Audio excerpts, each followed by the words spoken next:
Hi dear Cancers, welcome to my YouTube channel, and in this video I'm going to talk about the transits for the month of April. This year, April is quite busy. We have four major astrological events happening in April.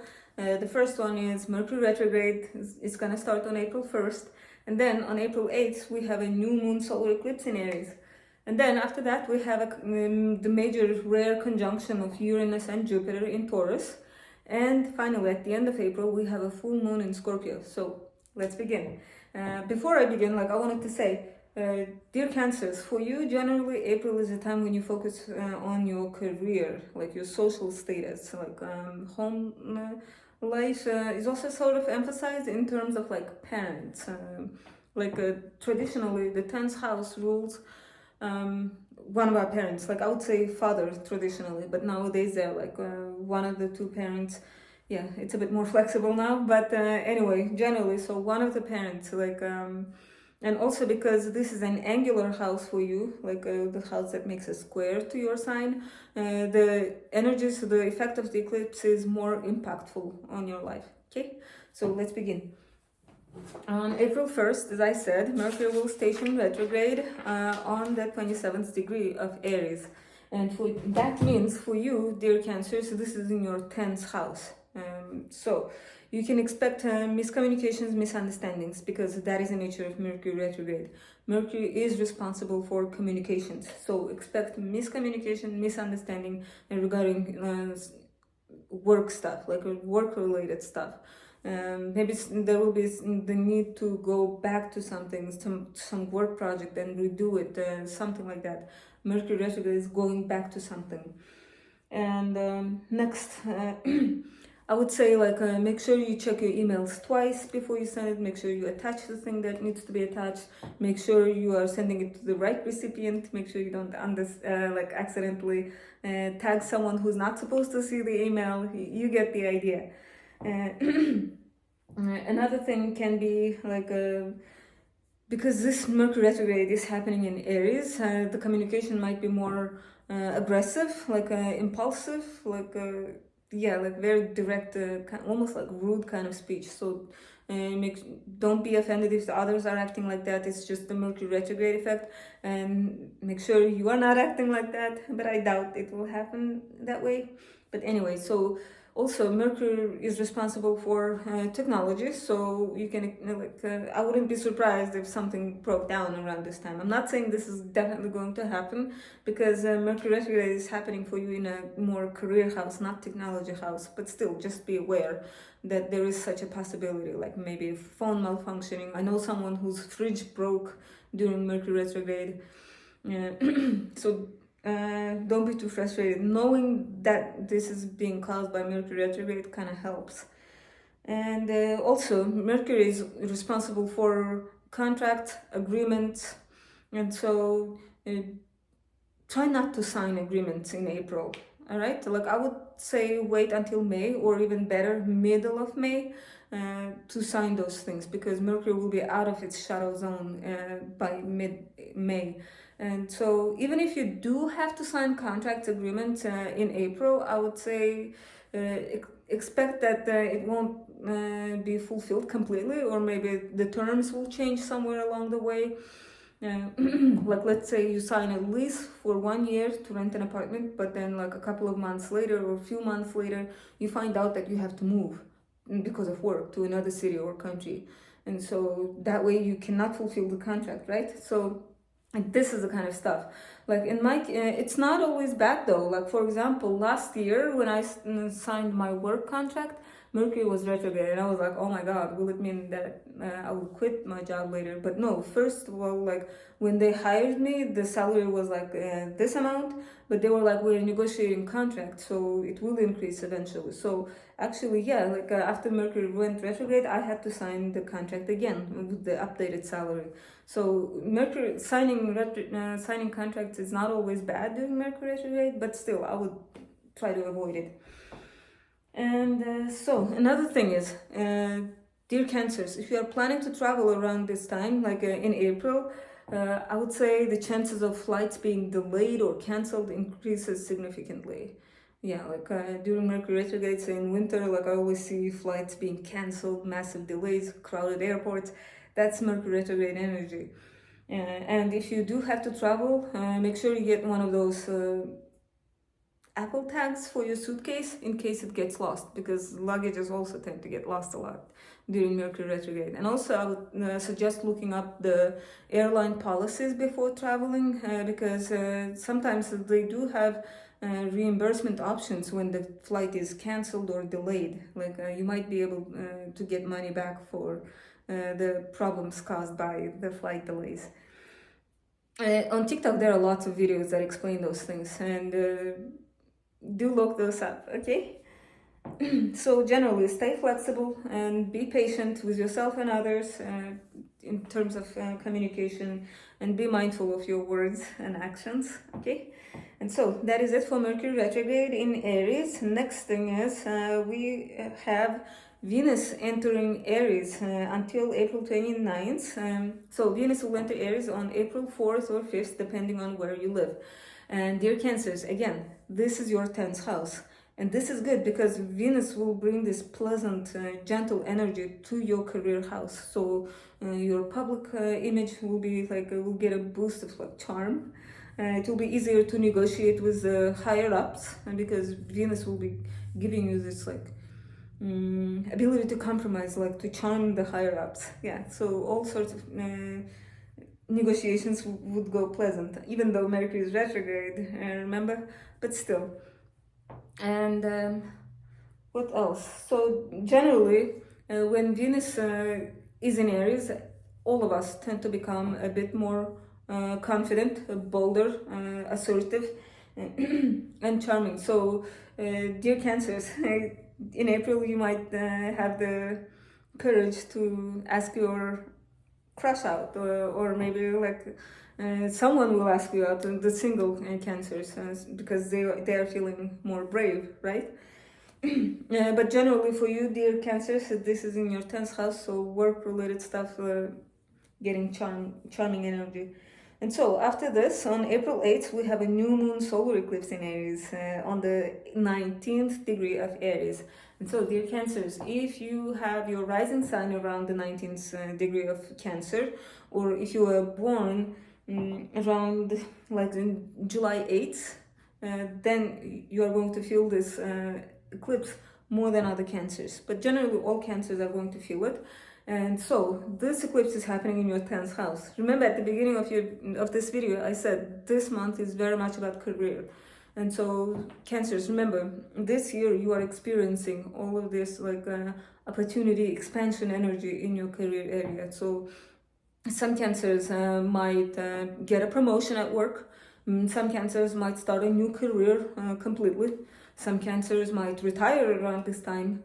Some Cancers might get married, even though it's not really a relationship house, but it's your social status house. And when you get married, your social status changes, right? And so some Cancers might get married this year. And for some, it might be divorce, because after divorce, your social status changes, right? Now you're like a single person.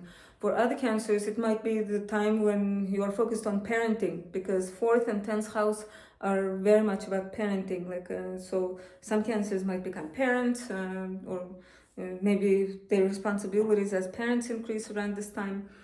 And for other Cancers, it might be the time when they get a new boss. Okay, and 10th house is the CEO house, like boss house. So you get the idea, hopefully. And also, strangely, like there might be like focus on real estate matters too, because 10th house opposes the 4th house. So yes, some Cancers might have to move because of work, and so getting new residents in the new area.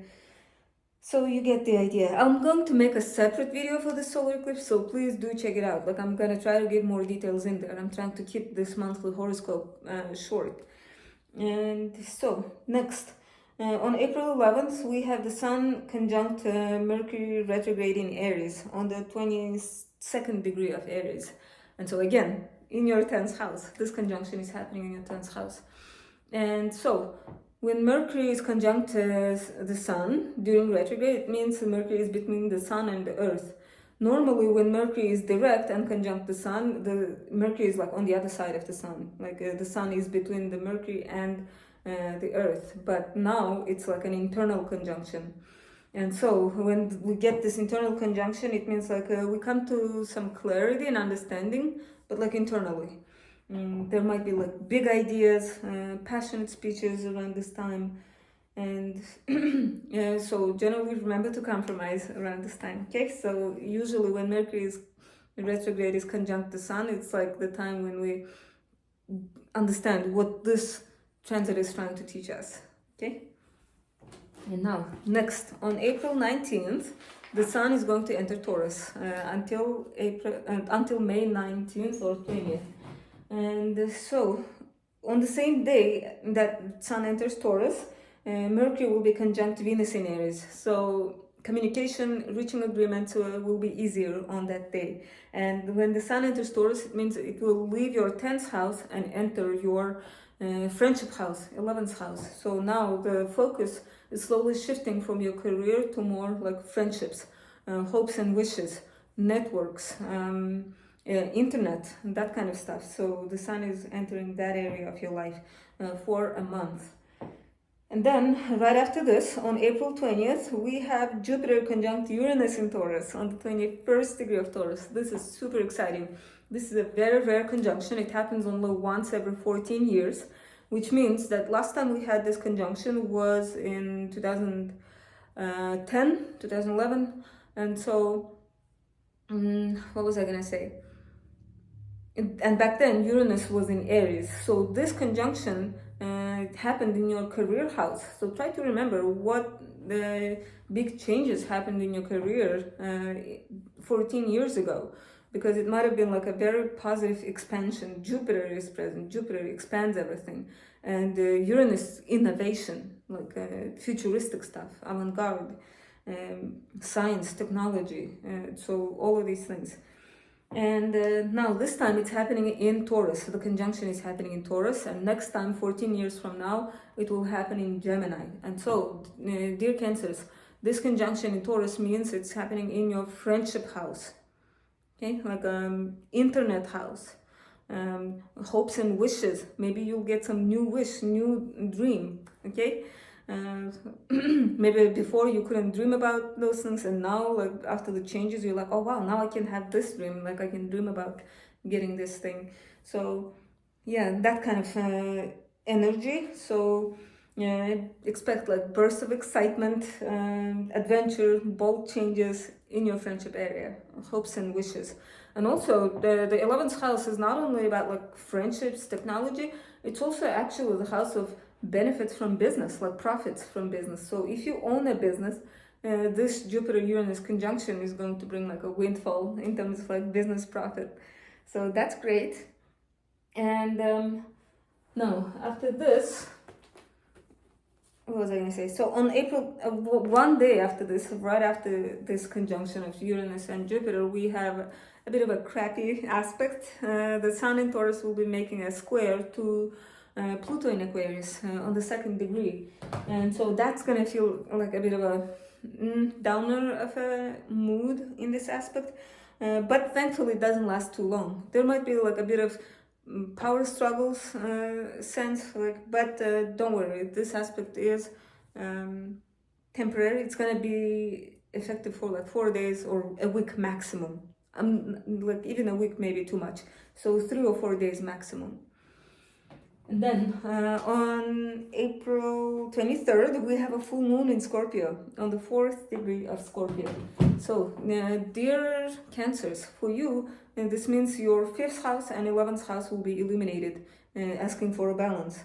And so, the sun will be shining in your 11th house of friendships, and the full moon will be illuminating the house of children, romance, creativity. And so, there will be a need for balance in those two areas. And so like something maybe coming to a clarity, understanding regarding children. Maybe if you have children, maybe something coming to a culmination in your children's lives, maybe some achievement in your children's lives. And also another thing I need to mention is this is the first full moon since the Libra lunar eclipse in March. So if nothing happened to you in March, you are like, ah, well, eclipse happened, but nothing happened to me. Well, it might mean that it might play out around this full moon, okay?